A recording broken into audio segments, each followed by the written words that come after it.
What if I told you that a single conversation, a verbal duel broadcast live to millions, could kill a television empire?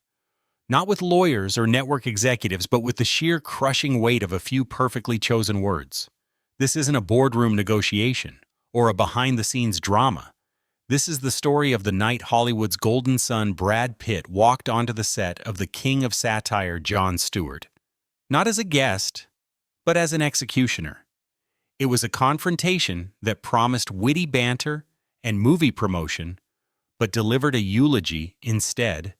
The eulogy for The Daily Show itself, delivered by the very man who was supposed to be its next comedic target. This is the anatomy of a takedown, a masterclass in how to turn the tables so completely that your opponent is left with nothing but the smoldering ruins of their own credibility. Forget what you think you know about these two men. Tonight we pull back the curtain on the interview that became an immolation, the moment a beloved jester was silenced. Not by a king, but by a man who had dared to build a kingdom, however flawed, and refused to let it be mocked by someone who had never laid a single stone. The air in the NEP Studio 52 in New York City was thick with a familiar electric hum. It was a cocktail of stale coffee, industrial-grade air conditioning, and the palpable anticipation of a live studio audience. For over a decade, this was the cathedral of political satire, the place where Jon Stewart presided over his nightly sermon on the absurdities of American life. The year was 2013. Stewart was at the zenith of his power, a comedic Cronkite whose endorsement could make a book a bestseller and whose scorn could torpedo a political career. The set, with its iconic globe and sleek blue and silver desk, was smaller in person than it appeared on television, an intimate arena designed for a gladiator. And tonight the gladiator was feeling confident. He had a big guest, Brad Pitt. Backstage, the atmosphere was different. In the cramped cinder-block green room, Brad Pitt was a study in stillness. He wasn't the charismatic movie star the world knew. Dressed in a simple dark sweater and jeans, he looked less like a Hollywood icon and more like an architect studying a difficult blueprint. He nursed a bottle of water, his gaze distant. Most celebrities came to The Daily Show with a kind of nervous excitement, ready to play the game to trade a few self-deprecating jabs with Jon in exchange for a few minutes to plug their latest blockbuster. But Pitt wasn't here to plug World War Z. His team had arranged the interview, but his purpose was singular, and it had been simmering for months. The air around him wasn't nervous. It was heavy with intent. He had watched from afar as Stewart's program and other media outlets had begun to pick at the seams of his most personal project, the Make It Right Foundation. His ambitious, heartfelt effort to build sustainable homes for families displaced by Hurricane Katrina in New Orleans' lower Ninth Ward. What began as a noble crusade had become a logistical and public relations nightmare. Whispers turned into reports leaking roofs, rotting wood families facing sickness from faulty materials. For Pitt, this wasn't a business deal gone wrong. It was a promise he had made to people who had lost everything, and in his eyes he was failing them.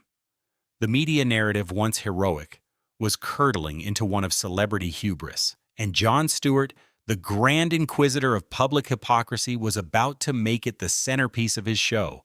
Stewart's researchers had prepped a killer packet damning news clips, quotes from disgruntled homeowners, and a series of questions designed to slice through Pitt's Hollywood veneer and expose the supposed rot underneath.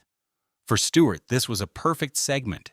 It had everything a beloved A-lister, a well-intentioned project gone wrong, and a delicious undercurrent of schadenfreude.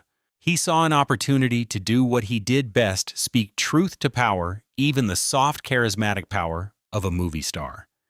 He envisioned a segment where he would, with surgical wit, deconstruct the celebrity savior complex. He was ready for a flustered, defensive Pitt. He was not ready for the man who was currently waiting in the wings. Pitt wasn't coming to defend his project's flaws. He was coming to challenge the very nature of his accuser. The audience, buzzing just a few yards away, thought they were here for comedy. They were about to witness a character assassination, but the target wasn't who they thought it was. The show began as it always did. The roar of the crowd, the theme music, and Jon Stewart sliding behind his desk with a familiar wry grin. He delivered his opening monologue, a masterful skewering of a recent congressional blunder, and the audience laughed and applauded on cue. He was in his element, the conductor of this symphony of satire. "We've got a great show for you tonight," he said, his eyes twinkling. "A man who needs no introduction, an incredible actor, a producer, and as we'll discuss, a man with some very big ideas. Please welcome Brad Pitt." Pitt walked out to a wave of thunderous applause, a genuine smile now gracing his features. He shook Stewart's hand warmly, sat down, and for the first few minutes, it was business as usual. They traded light-hearted barbs about fatherhood, the chaos of a large family, and the absurdity of global press tours. Pitt was charming, relaxed, and funny. He was playing the part of the perfect guest, lulling the arena and its master into a state of comfortable familiarity. Stewart, feeling the rhythm of a successful interview, decided it was time to pivot. "So, Brad," he began, his tone shifting subtly from convivial to curious, "we talk a lot on this show about big ideas, about people trying to change things. And I want to talk about New Orleans, the Make It Right Foundation. An incredible, noble idea. To go down there after Katrina and not just donate money, but build a community." On the screen behind them, a picture of the futuristic, brightly colored Make It Right homes appeared. The audience applauded the sentiment. Pitt nodded slowly, his smile tightening just a fraction. It was an attempt to do something. "An attempt," Stewart repeated, latching onto the word. "But we've been hearing reports, and you've seen them, that things aren't going so well. That some of these houses are, for lack of a better word, failing. Leaks, mold, structural issues. We have a clip." And there it was. A montage of news reports, a tearful homeowner pointing to a water stain on her ceiling, a local news anchor citing a lawsuit. The air in the studio chilled. The audience shifted uncomfortably. The ambush was sprung. Stewart turned back to Pitt, his expression now one of serious concern, the look of a journalist seeking accountability. "So the question is, what went wrong when you have this grand vision from up here?" He gestured vaguely. "And the reality on the ground is that does the celebrity savior idea sometimes get in the way of the actual saving?" The audience was silent, waiting for the defense. They expected excuses, deflections, maybe a carefully worded PR statement about ongoing challenges. Pitt was quiet for a long moment. He didn't look at the screen. He looked directly at Jon Stewart. When he spoke, his voice was low, devoid of the easy charm from moments before. "Are they perfect?" Pitt asked, a rhetorical question that hung in the air. "No, far from it. There are problems. Real problems that we are working day and night to fix. Problems that keep me awake at night, because that's a promise to a family. But the families say," Stewart interjected, trying to press the point. And then it happened. The shift. Pitt held up a hand, not aggressively, but with an authority that silenced Stewart mid-sentence. "I know what the families say," Jon Pitt said, his voice gaining a hard, steely edge. "I've been in their homes. I've stood in the water. I've looked them in the eye and listened. The question isn't what went wrong with the houses. The real question, the one you're asking under all of this, is who the hell am I to even try?" Stewart, taken aback, stammered, "Well, no, I think it's a valid question of accountability. Accountability is for people who do things." Pitt cut him off, leaning forward, now his entire posture transformed. "For better or for worse, we did something. We poured millions of dollars and years of our lives into the lower Ninth Ward. When the cameras left and the rest of the country turned the page, we put shovels in the ground. We took a risk. A massive public, and as it turns out, deeply flawed risk."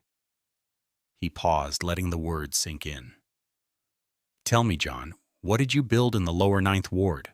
The question landed like a physical blow. The air crackled. Jon Stewart, a man whose entire career was built on having the last smartest word, was speechless. His mouth opened slightly, but nothing came out. The studio, which moments ago had been his kingdom, was now a silent courtroom, and he was suddenly in the witness stand. The audience was frozen, a sea of wide eyes, realizing they were no longer watching a comedy show. They were witnessing a dissection. Pitt wasn't finished. He pressed his advantage not with volume, but with a quiet, relentless intensity. His voice was a surgeon's scalpel, and he was methodically cutting away at the very foundation of Stewart's persona. "You see," Pitt continued, his voice calm but lethal, "it's easy to do what you do. It's brilliant, in fact. You sit in this chair, in this beautifully lit, climate-controlled studio in New York City, and you are a master of deconstruction. You are the funniest, sharpest, most effective critic of our time. You take hypocrisy and corruption and incompetence and you tear it apart. And you get laughs. You get Emmys. You get to feel righteous." He gestured around the studio at the cameras, the crew, the audience. "This is a magnificent machine, Jon. A machine that feeds on the failures of others. It runs on sarcasm and outrage. And it's safe, because you don't actually have to do anything. You don't have to risk failure. You don't have to go to the families in the lower ninth and look them in the eye when the roof you helped build is leaking. You just have to show a clip of it and make a clever remark." A nervous cough rippled through the audience. No one was laughing now. Stewart looked down at his hands on the desk, then back up at Pitt, a flicker of desperation in his eyes. He had lost control of his own show, of his own narrative. He had been so focused on the flaws in Pitt's creation that he had never considered the flawless, sterile nature of his own position as a critic. Pitt leaned in for the final, devastating incision. "My project, my attempt is riddled with heartbreaking flaws. I will own those flaws for the rest of my life. But it was born of hope, and it resulted in actual homes for dozens of families who had nothing. It was an act of creation. And what you do, Jon, what you have perfected, is the art of the immaculate complaint. You've built an empire on pointing out what's wrong with the world. But when was the last time you risked your own reputation, your own money, your own heart to try and build something right, even if you failed?" He let the question hang in the dead air for 5 long seconds. Stewart had no answer. He was exposed not as a liar, but as something more damning in this context: an observer, a commentator, a man who threw stones from a beautiful, perfectly constructed glass house. Pitt's expression softened, but not with pity. It was the look of a man who had made his point and was now finished. There's a difference between the critic and the man in the arena. I have my flaws, and they're on public display. But I am in the arena. So with all due respect, I don't think I'll be taking any more lessons on accountability from the man in the stands. With that, Brad Pitt stood up. He didn't storm off. He simply rose, gave a short, almost imperceptible nod to the stunned Stewart, and walked calmly off the stage. The cameras followed him until he disappeared behind the curtain. The show's director, in a panic, screamed for them to cut to a commercial. The screen went black, plunging millions of homes into an abrupt, jarring silence. Back in the studio, Jon Stewart just sat at his desk, the hot lights beating down on him, utterly and completely alone. The commercial break ended, but the show was already over. Stewart, looking pale and hollowed out, mumbled a few words to the camera and threw to a pre-taped segment. The final moments were a blur. The usual, closing the moment of zen, felt like a cruel joke. When the cameras finally went dark, a funereal silence descended upon the studio. The audience, dismissed by a flustered stage manager, filed out, not with the usual buzz of excitement, but with the quiet contemplation of people leaving a particularly unsettling play. Backstage, there was no celebration, no debrief. There was only the image of Jon Stewart sitting alone at his desk for a long time, the iconic globe behind him looking less like a symbol of the world he expertly dissected and more like a heavy weight upon his shoulders. The fallout was immediate and catastrophic. The clip of the confrontation didn't just go viral, it became a cultural flashpoint. But the narrative wasn't what Stewart's team would have ever predicted. The conversation wasn't about Brad Pitt's failed charity. It was about Jon Stewart's fundamental purpose. The video was sliced, diced, and analyzed on every news channel and social media platform. The prevailing sentiment was shockingly anti-Stewart. Pitt's words had resonated with a deep-seated public weariness of endless cynicism. He had framed the debate not as accountability versus celebrity ego, but as creation versus criticism. And in that matchup, the flawed creator suddenly seemed far more heroic than the perfect critic. Major sponsors who paid millions to be associated with Stewart's sharp, anti-establishment brand grew nervous. His brand was now tainted with a new label, sanctimonious, hollow, the very thing he accused others of being. His viewership for the first time in years began to dip. The jokes on the show, which once seemed like righteous takedowns, now felt meaner, cheaper. The magic was gone. Pitt hadn't just won an argument. He had held up a mirror to Stewart's entire enterprise, and in doing so, had revealed a crack in its very foundation. The change in Stewart himself was palpable. The fire in his eyes seemed to dim. The righteous indignation that fueled his comedy for over a decade began to feel forced. How could he stand on his soapbox and decry the failures of others when he had been so publicly and eloquently castrated as a man who only stood on the sidelines? He had been called out not for a lie but for a fundamental truth about his role, and it had broken something in him. Within a year, citing burnout and a desire to spend more time with his family, Jon Stewart announced he was stepping down as host of The Daily Show. The network tried to retool it to find a replacement, but the soul of the show had left with him. It wasn't just Stewart who had been taken down in that interview.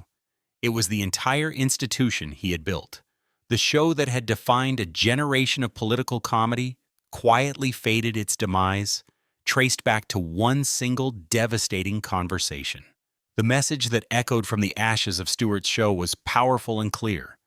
In a world saturated with critics and commentators, there is a profound, often overlooked courage in the act of creation.